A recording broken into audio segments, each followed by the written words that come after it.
33वां आदिवासी सांस्कृतिक एकता महासम्मेलन में देश के विभिन्न राज्यों से यहां उपस्थित हुए सभी पदाधिकारीगण, वडीलगण, माताएं, बहनें, युवान साथी, सबको मेरा जोहार नमन करता हूं, उल गुलाम जिंदाबाद करता हूं। सबको प्रकृति की जय, सबको भील प्रदेश की जय। इस मंच से हमारे पहले जो भी वक्ता आए उन्होंने बहुत अच्छी अपनी बात रखी है। ज्यादा बात मैं नहीं रखूंगा। काफी सारे एमएलएस बैठे हैं, हमारे साथी मित्र राजकुमार जी बैठे हैं, तो उनको भी हमको सुनना है, तो ज्यादा बात मैं नहीं रखूंगा। लेकिन साथियों, हमारा इतिहास गौरवशाली इतिहास रहा है। जब से ये धरती पे मानव सभ्यता का अस्तित्व हुआ, मानव सामाजिक और मानसिक शारीरिक मनुष्य का विकास हुआ, तब से आदिवासी इस धरती पर है। आदिवासी यानी आदि अनादिकाल से बसने वाला, उसको हम आदिवासी कहते हैं। तो इस मंच से मैं कहना चाहता हूं, आज आदिवासी को अलग अलग नाम से पुकारा जाता है, आदिवासी के नाम से अलग अलग योजना बनाई जाती है।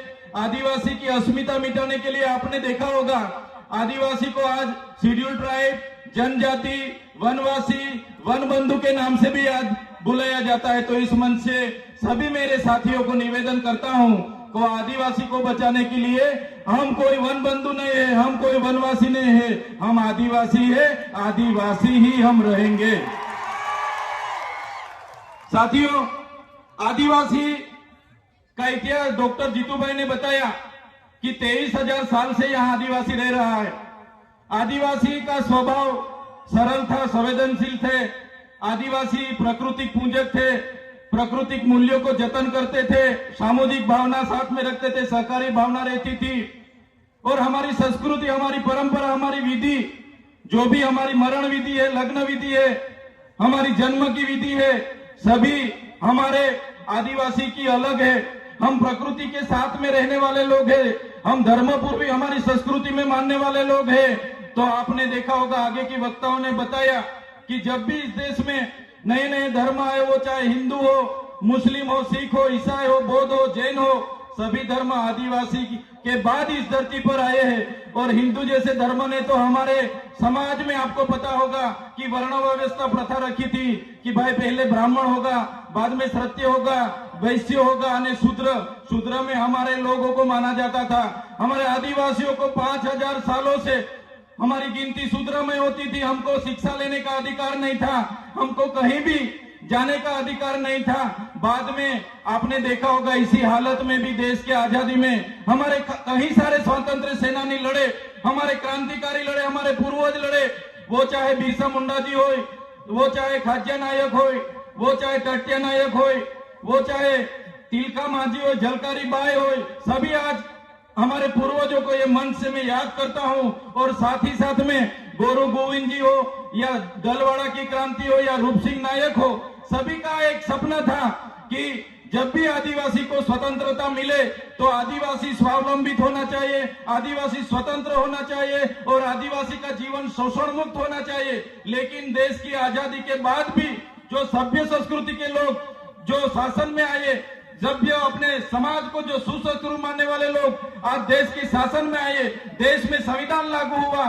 संविधान का आमुख कहता है कि ये देश का संविधान, हम भारत के लोग, ये देश के संविधान के तहत हमारे देश के लोगों को हम समानता, स्वतंत्रता और बंधुता देते हैं। लेकिन आज भी आदिवासी को समानता नहीं मिली, आज भी आदिवासी को स्वतंत्रता नहीं मिली, आज भी आदिवासी को दूसरी कास्ट में बंधुता नहीं मिली। इसलिए हम कहना चाहते हैं, हम कई सारे कार्यक्रम करते हैं और कई सारे मंच पर भी हमारी व्यक्तिगत बात हम रखते आ रहे हैं, आज भी हम इस मंच से रखेंगे। जब तक आदिवासी को स्वायत्त राज नहीं मिलेगा, आदिवासी का अपना स्वतंत्र राज नहीं होगा, तब तक ये सरकारों में आदिवासियों का विकास होने वाला नहीं है। हमको तीनों और चारों राज्यों, वो चाहे मध्य प्रदेश हो, महाराष्ट्र हो, गुजरात हो, राजस्थान हो, सभी नेतागण यहाँ बैठे हैं, सभी बुद्धिजीवी लोग यहाँ बैठे, कर्मचारीगण यहाँ बैठे। मैं मेरी व्यक्तिगत तौर पे से एक बात रखना चाहता हूँ, हमको आने वाले दिनों में हमारा जो भील प्रदेश था उसको लेने के लिए हमें आवाज उठाना पड़ेगा। हमको भील प्रदेश मांगना पड़ेगा इस सरकार पे। देश का 29वां राज्य हमारा भील प्रदेश होना चाहिए और हमारा भील प्रदेश जब बनेगा तभी हमारा आदिवासी स्वायत्त राज्य में अपना विकास कर पाएगा। ये हम व्यक्तिगत सोच रहे हैं साथियों।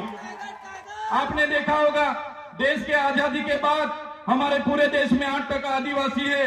हमारे अनेक राज्यों में बटे हुए हैं। बंद के नाम पर, खदानों के नाम पर, जीआईडीसी के नाम पर, जीएमडीसी के नाम पर, कॉरिडोर के नाम पर, सेंचुरी एरिया के नाम पर हमारे आज भी पूरे देश में 1,80,00,000 से भी ज्यादा आदिवासी अपने गांव, अपने समाज, अपने संस्कृति, अपनी प्रकृति के साथ छीन बीन होके आज बेघर हो गए, बेवतन हो गए, आज बेबस हो गए। साथियों, हमें विकास से ऐतराज नहीं है, हमें विज्ञान से ऐतराज नहीं है, हमें एक सरकारी तकनीकों से ऐतराज नहीं है, लेकिन जब भी विकास की बात आती है हमारे आदिवासियों को वहां से विस्थापित किया जाता है।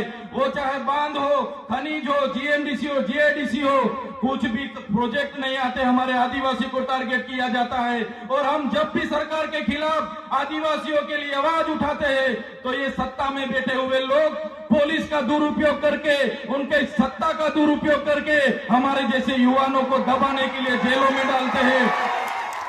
हमारे जैसे युवा जो खुद क्लास 2 ऑफिसर था, क्लास 2 ऑफिसर की अपनी गवर्नमेंट जॉब छोड़ के समाज की लड़ाई के लिए हम आए और समाज के लिए लड़ते लड़ते आज ये सरकार ने फर्जी एफआईआर 19 जितनी एफआईआर हमारा पर कर दी और काफी सारे नेता हमारे समाज के ही है, वो शासक पक्ष में है, फिर भी हमारे जैसे युवाओं को आगे बढ़ने नहीं दे रहे।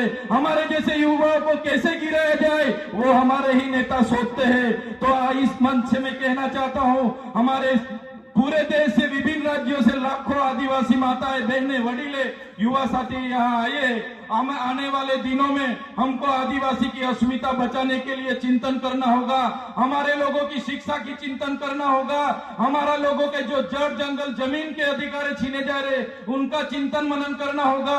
आज तक हमारा संवैधानिक अधिकार लागू नहीं हुआ, वो चाहे अनुसूची 5 हो, वो चाहे पैसा एक्ट हो, वो चाहे तोड़ते डबल की बात हो। आज भी आदिवासी की ग्राम सभा की सत्ता नहीं मिली, आज भी रूढ़िगत ग्राम सभा का परवानगी नहीं लिया जा रहा है। ये सभी बातों को आज के इस मंच से हमको सबको चिंतन मनन करना पड़ेगा। और सभी साथी यहाँ पे आए तो ये आदरणीय मंच से जो भी बात रखते हैं उसको लेके हमारा हर संदेशा, हर उपदेश हर एक काम में पहुंचना चाहिए। यही बात मैं रखूंगा।